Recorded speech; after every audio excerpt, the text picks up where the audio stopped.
Okay students, तो हम लोग बात कर रहे थे मारवाड़ मुगल संबंध के बारे में, और मारवाड़ मुगल संबंध की सीरीज में हम लोग आज बात करेंगे महाराजा जसवंत सिंह के बारे में।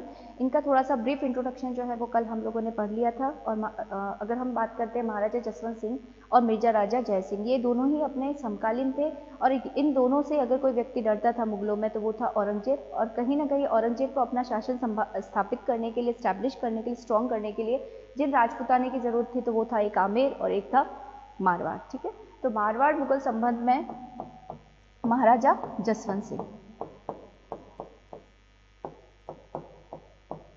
महाराजा जसवंत सिंह राठौड़।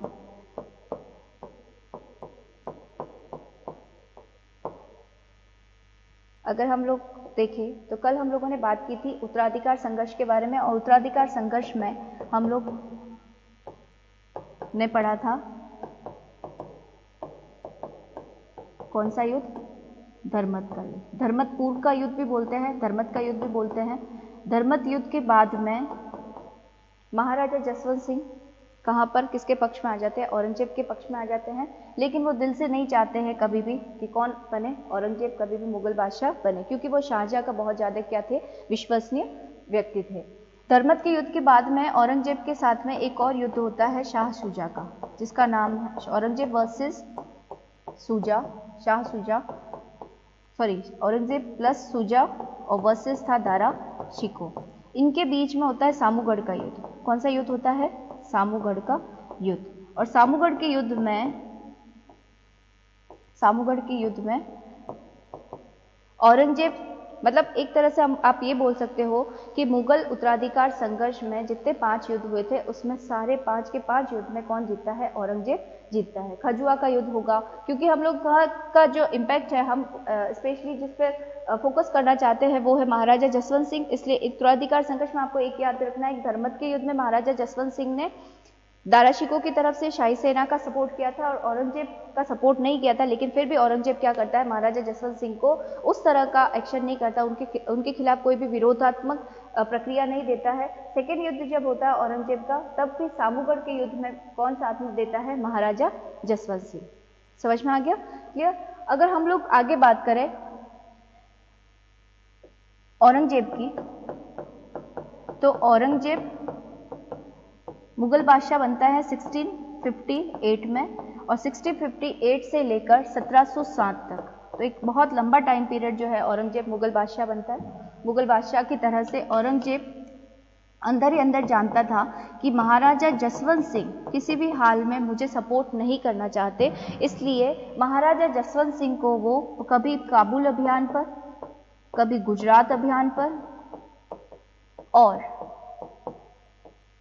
कभी ये जो आगरा का किलेदार बनाकर रखते हैं। यानी कि आप इन शॉर्ट ये समझ सकते हो कि उत्तराधिकार संघर्ष में कहीं ना कहीं महाराजा जसवंत सिंह की जो मेन भूमिका थी कि औरंगजेब चाहे अगर किसी भी हाल में बादशाह तो बन ही जाता है, लेकिन फिर भी महाराजा जसवंत सिंह का उतना सपोर्ट नहीं मिलेगा जितना मिर्जा राजा जय सिंह का मिल रहा था। ठीक है, तो उस टाइम में आपको अभी बच्चों ये याद रखना है कि औरंगजेब 1658 में बादशाह बना, 1707 तक रहता है, और महाराजा जसवंत सिंह को वो निरंतर सैन्य अभियानों पर रखता है। महाराजा जसवंत सिंह के एक दरबारी कवि थे, विद्वान, जिनका नाम था मुहनोत नैंसी। क्या नाम था? मुहनोत नैंसी। तो यहाँ पर हम लोग चर्चा करते थे, क्योंकि हम लोगों को महाराजा जसवंत सिंह के बारे में कहाँ से पता चलता है? तो एक व्यक्ति है जिसका नाम है मुहनोत नैंसी।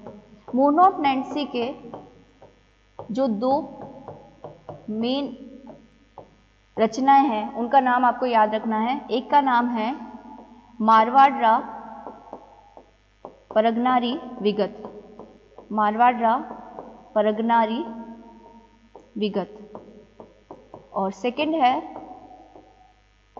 आप लोगों को वैसे पता ही होगा, नैनसीरी ख्यात, मुहनोत नैनसीरी ख्यात। राजस्थान के इतिहास में अगर हम किसी भी इतिहास या साहित्य के आगे ख्यात वर्ड जोड़ देते हैं तो इसका मतलब होता है किसी भी राजा महाराजा की प्रशंसा की उपलब्धियों का वर्णन करना। तो मुहनोत नैंसी किसके? महाराजा जसवंत सिंह के क्या थे? दरबारी विद्वान थे, और ये अपने रुतबे की तरफ से, अपनी विद्वता की तरफ से धीरे धीरे क्या करते हैं, एक टाइम ऐसा आता है कि मारवाड़ के दीवान तक, पोस्ट तक पहुंच जाते हैं। क्लियर? मारवाड़ रे परगनारी विगत, इसके बारे में अगर हम लोग चर्चा करें, इन दोनों से ही हमको महाराजा जसवंत सिंह और औरंगजेब के टाइम पीरियड में क्या क्या चीज़ें हुई थी, क्या घटनाएं हुई थी। जैसे कल हमने क्लास में चर्चा की थी कि महाराजा जसवंत सिंह की जो महारानी थी जसवंत दे, उन्होंने धर्मत के युद्ध के मैदान के बाद में क्या किया था, मेहरानगढ़ किले के दरवाजे को बंद कर दिया था और उन्हें एंट्री नहीं दी थी। तो वो चीज़ भी हमको यहीं से पता चलती है। मारवाड़ रा परगनारी विगत का मतलब है कि इसे एक तरह से राजस्थान का गजट बोला जाता है। यह आपका जीके का क्वेश्चन भी बनता है, राजस्थान का गजट। अब गजट वर्ड क्या होता है, यानी कि आप ये समझ सकते हो कि उस टाइम में मारवाड़ रा परगनारी विगत जो कि मोहनोत नैन्सी द्वारा लिखा गया था, उसमें उस टाइम के मारवाड़ की आर्थिक, प्रशासनिक,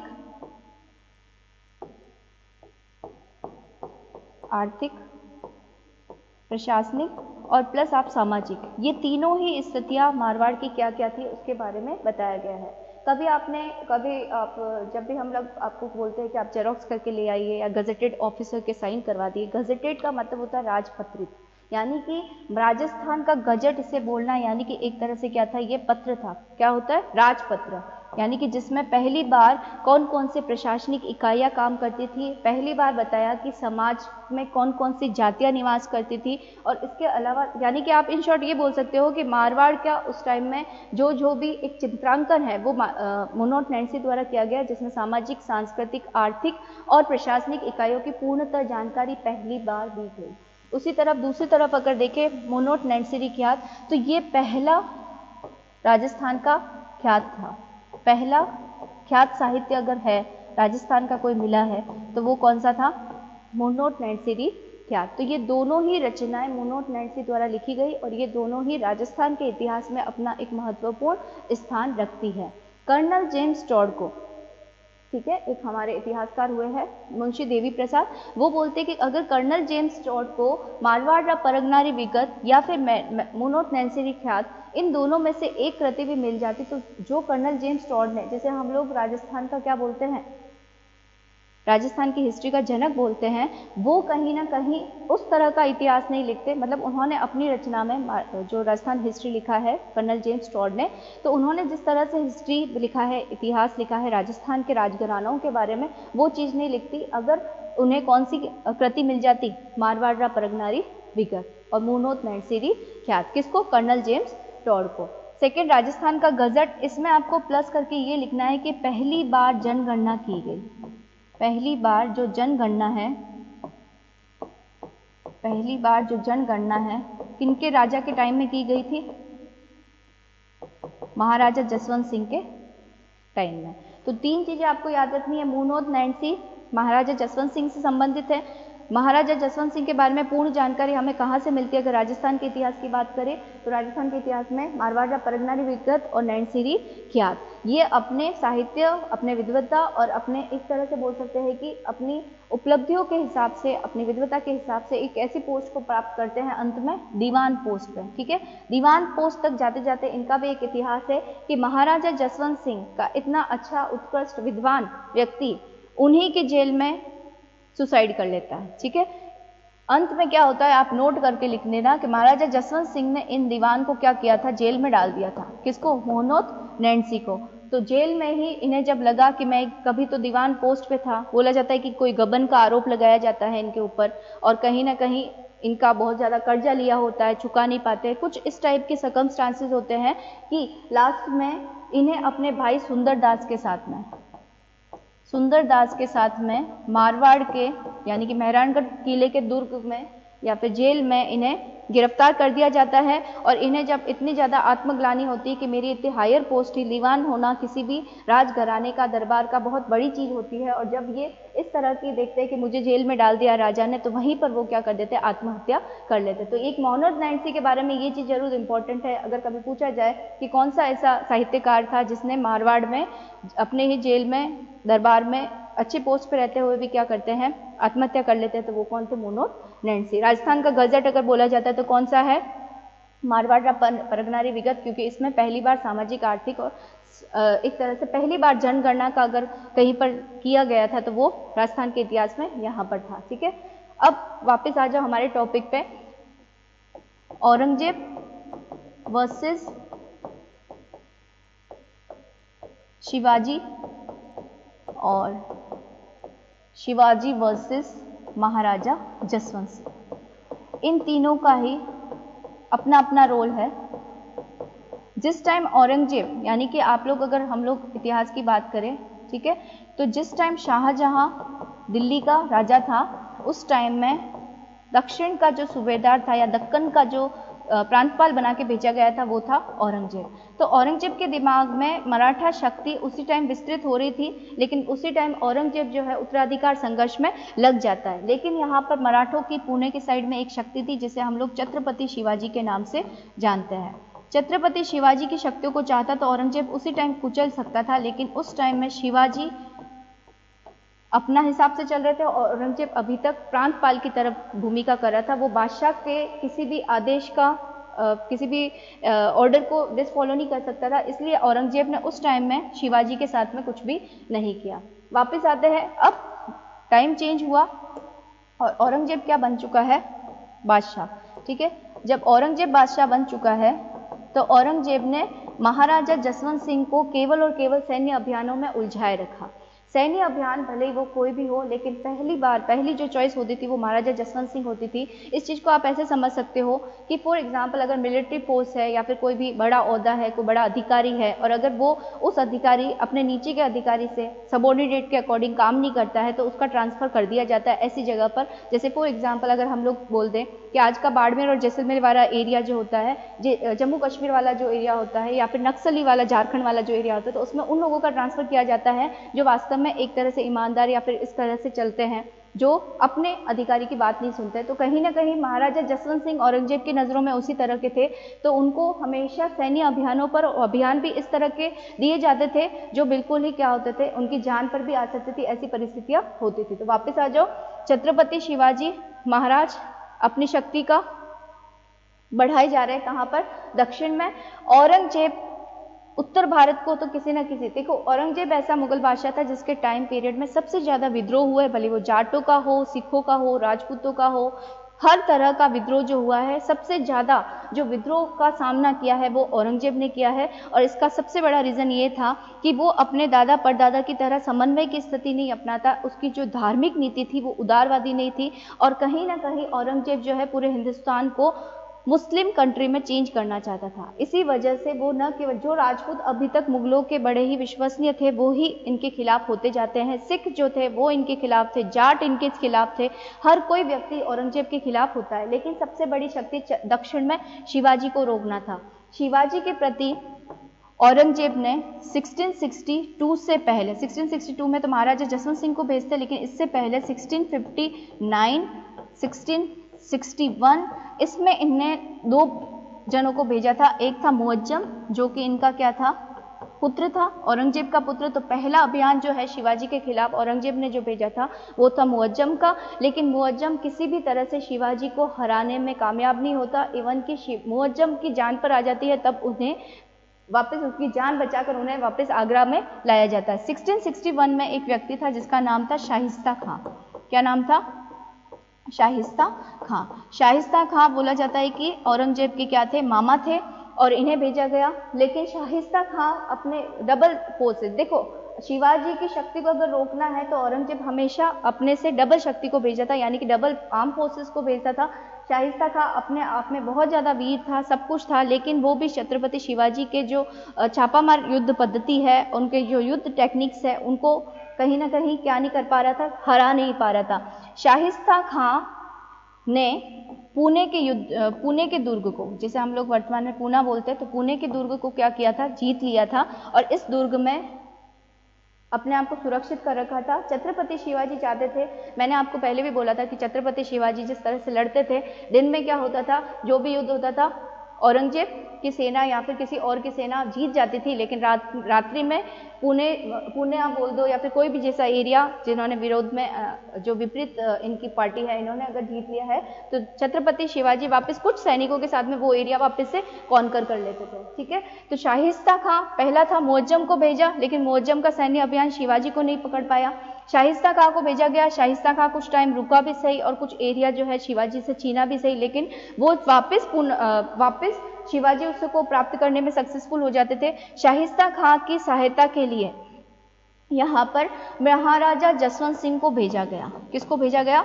महाराजा जसवंत सिंह को। जब महाराजा जसवंत सिंह को यहाँ पर भेजा गया तो अकॉर्डिंग टू हमारी जो मुगल तारीखें हैं या मुगल इतिहासकार है वो बोलते हैं कि शाहिस्ता खां की सहायता के लिए महाराजा जसवंत सिंह को भेजा गया और महाराजा जसवंत सिंह जो है पूरा का पूरा सपोर्ट कर रहे थे किसको? शाहिस्ता खां को। लेकिन यहाँ पर कुछ इतिहासकार ये बोलते हैं कि शिवाजी और महाराजा जसवंत सिंह के बीच में, शिवाजी और महाराजा जसवंत सिंह के बीच में एक तरह से बोलते हैं कि गुप्तचर व्यवस्था के थ्रू इनके पत्र जो है आपस में कन्वर्ट होते हैं, आपस में ट्रांसफर होते हैं और शिवाजी बोलते हैं कि तू जिस मुगल का साथ दे रहा है उससे अच्छा तो तुम क्या करो, हम हिंदुओं का साथ दो।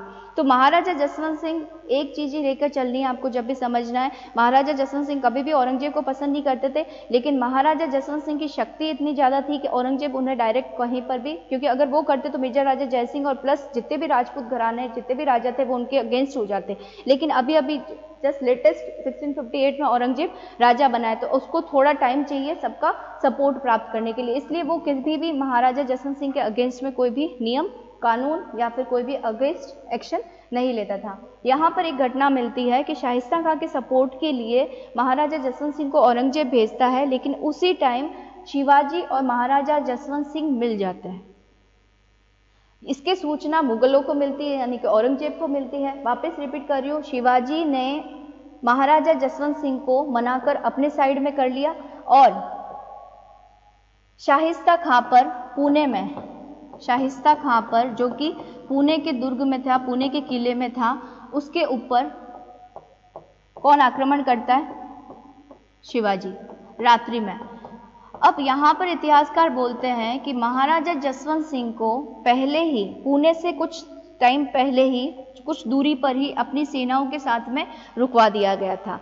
फॉर एग्जाम्पल आप समझो ये है पुणे का दुर्ग, ठीक है, पुणे के किले में कौन है? शाहिस्ता खां, ठीक है। यहाँ पर कौन है? महाराजा जसवंत सिंह अपनी सेना के साथ में यहाँ पर विराजमान है। अगर शिवाजी आते हैं तो शिवाजी को पहले पुणे को कॉन्कर या पुणे को जीतने से पहले महाराजा जसवंत सिंह का सामना करना पड़ेगा, लेकिन बिना महाराजा जसवंत सिंह को मिले रास्ते में पुणे वापस नहीं जाया जा सकता, ठीक है। तो ये इतिहासकार बोलते हैं कि जहाँ पर उस टाइम में जसवंत सिंह ने अपना सैनिकों को रुकवाया हुआ था, उनकी जहाँ सेना तैनात थी और औरंगजेब ने उन्हें जो स्थिति बताई थी वहीं पर महाराजा जसवंत सिंह थे, तो शिवाजी बिना महाराजा जसवंत सिंह की नज़रों में आए डायरेक्ट पुणे पर टारगेट नहीं कर सकते थे। तो इस चीज़ को ऐसे समझा गया कि महाराजा जसवंत सिंह और शिवाजी एक साथ मिल जाते हैं और ये बोलते हैं कि हम दोनों मिलकर न केवल शाहिस्ता खां को मानते बल्कि हम लोग औरंगजेब को भी गद्दी से हटा देते हैं।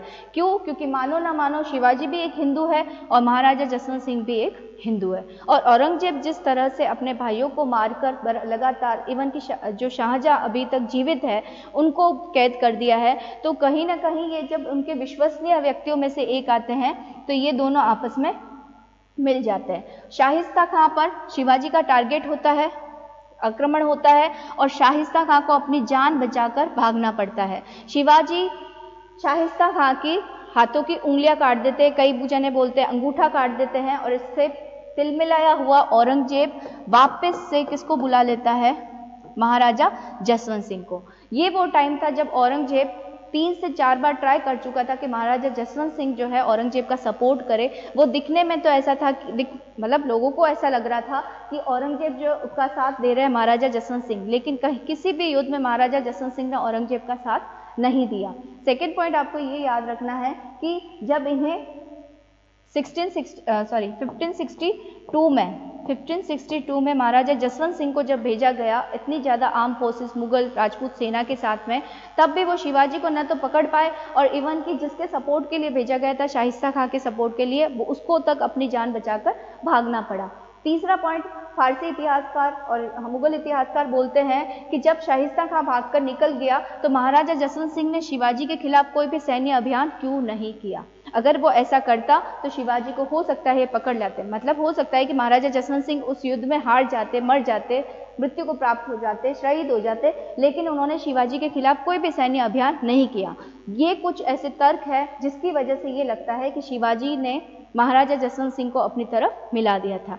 इन सब की घटनाओं का क्रम एक तरह से बोल सकते हैं किसके पास पहुंचा, औरंगजेब के पास में। महाराजा जसवंत सिंह शिवाजी के खिलाफ कोई भी सैन्य अभियान किए बिना वापस आगरा आ जाते हैं। तब शिवाजी को पकड़ने के लिए औरंगजेब भेजते हैं मिर्जा राजा जय सिंह को। किसको भेजते हैं?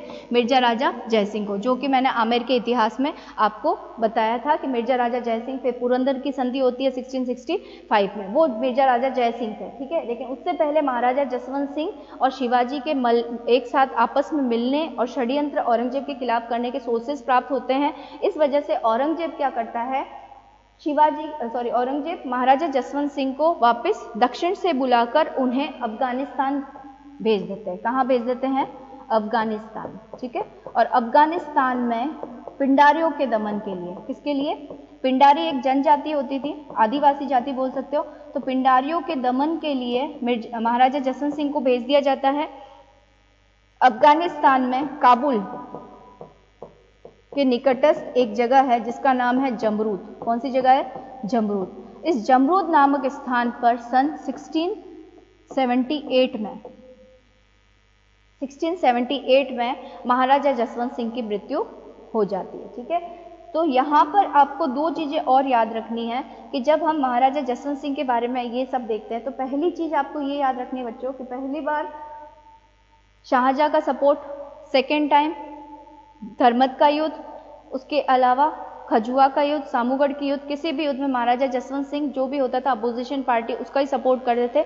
इवन की खजुआ के युद्ध में भी वो शुजा का ही सपोर्ट करता है। और इवन की जो मुगलों की तरफ से भेजते हैं तो मुगलों की ही राशन सामग्री को लूट कर महाराजा जसवंत सिंह मेहरानगढ़ में आ जाते हैं। मतलब एक तरह से औरंगजेब के डायरेक्ट अगर कोई लोहा ले रहा था तो वो था महाराजा जसवंत सिंह। भले उन्हें मुगलों की तरफ से भेजा जाता था, देखो मनसबदारी है, राजा है, महाराजा है, आप मानो ना मानो आपको उनकी बात माननी पड़ेगी। इसीलिए औरंगजेब के अगर आपको अपना क्षेत्र बचाना है तो उनकी बात मानो, लेकिन वहां पर जैसे ही वो युद्ध भूमि में पहुंचते थे तो औरंगजेब क्या करता था, औरंगजेब उन्हीं के खिलाफ, मुगलों के जिसके सपोर्ट में है उसी के खिलाफ उन्हीं को लूट कर भाग जाता था। तो महाराजा जसवंत सिंह का इस टाइप का क्या रहा है, टाइम पीरियड रहा है। जमरूद नामक स्थान पर इनकी क्या हो जाती है, मृत्यु हो जाती है। जब इनकी मृत्यु हुई तो औरंगजेब ने बोला कि आज कुफ्र का दरवाजा टूट गया। ये सेंटेंस आपको याद रखना है। औरंगजेब के मुंह से क्या निकला, अनायास ही जैसे ही सूचना मिलती है कि महाराजा जसवंत सिंह की मृत्यु हो गई तो औरंगजेब बड़ा खुश हुआ और औरंगजेब के मुंह से ये निकला कि आज कुफ्र का दरवाजा टूट गया। तो इसका सीधा सीधा मतलब यह है कि फारसी भाषा में कुफ्र को, यानी कि जो हिंदू या इस्लाम विरोधी लोग होते हैं उनको काफिर बोला जाता है। काफिरों की जो नीति होती है, जो उनके धर्म के प्रति ओपिनियंस होती है, उसको कुफ्र बोला जाता है। यानी कि अभी तक जो इस्लाम विरोधी एक व्यक्ति था, राजा था, ठीक है, उसकी क्या हो गई, मृत्यु हो गई। अब वो मृत्यु होने के बाद में अब मेरे सामने कोई भी ऐसा व्यक्ति नहीं है जो इस्लामिक कंट्री को या फिर एक तरह से इस्लाम को पूर्णतः उत्तर भारत और दक्षिण भारत में फैलाने में कोई व्यक्ति आगे मेरे सामने खड़ा हो जाए या मेरे खिलाफ खड़ा हो जाए। इसलिए जब जमरूद नामक स्थान पर किसकी मृत्यु होती है, महाराजा जसवंत सिंह की। वो अपने मतलब महाराजा जसवंत सिंह का अगर टोटल टाइम पीरियड देखो, शासनकाल देखो, तो उन्होंने सैन्य अभियानों में ज़्यादा टाइम पीरियड निकाला है, मारवाड़ में वो कम रहे हैं। और ऐसी चीज़ भी बोला जाता है, अब आप बोलोगे कि मैम उत्तराधिकार के बारे में क्या है, तो जब महाराजा जसवंत सिंह की मृत्यु हुई उस टाइम तक उनके कोई भी उत्तराधिकारी और पुत्र जीवित नहीं था। यानी कि उनके टाइम पीरियड में ही हर सैन्य अभियान में उनके पुत्र जो है वीर गति को प्राप्त होते रहे। तो औरंगजेब के पास में उनकी मृत्यु से दो फायदे थे। पहला ये फायदा था कि अब इस्लाम विरोधी नियम, अगर मैं कोई भी बोलता था इस्लाम के या फिर हिंदू विरोधी कोई व्यक्ति था, हिंदू के पक्ष में कुछ बोलता था, तो वो व्यक्ति अब नहीं रहा। और सेकेंडली अब इनका कोई उत्तराधिकारी जीवित नहीं है। लेकिन ऐसा नहीं था। इन्हें जब काबुल और अफगानिस्तान भेजा गया था तो इनकी पत्नियां थी अतरंग दे और जसवंत दे, ये दोनों ही गर्भवती थी। लेकिन उस टाइम जब इनकी मृत्यु होती है, अगर औरंगजेब उनके खिलाफ, दोनों रानियों के खिलाफ कोई नीति चलाता तो वो नहीं जीवित रहते। तो उस टाइम में हम लोग देखते हैं एक व्यक्ति वीर दुर्गादास राठौड़, वीर दुर्गादास राठौड़ को महाराजा जसवंत सिंह काबुल में पहले ही बोल चुके थे कि जब मृत्यु को प्राप्त होते तब वीर दुर्गादास राठौड़ को बुलाते हैं। बड़े ही विश्वसनीय व्यक्ति है दुर्गादास राठौड़ को, राजपूताने का यूलिसिस बोला जाता है। तो उनको बुलाकर बोला जाता है कि मेरे जो पुत्र है या फिर मेरा जो उत्तराधिकारी है वो जीवित रहना चाहिए, और अब मारवाड़ की स्वतंत्रता और मारवाड़ का उत्तराधिकारी वो तुम्हारे हाथ में है, ठीक है, उसे औरंगजेब के हाथ में मत आने देना। तब बोला जाता है कि वीर दुर्गादास क्या करते हैं, दोनों रानियों को छुपाकर कहीं सुरक्षित जगह पर पहुंचा देते हैं, अतरंग दे और जसवंत दे, ठीक है। और उसके बाद में औरंगजेब की क्या रहता है कि औरंगजेब मारवाड़ को खालसा भूमि घोषित कर देता है। क्या भूमि?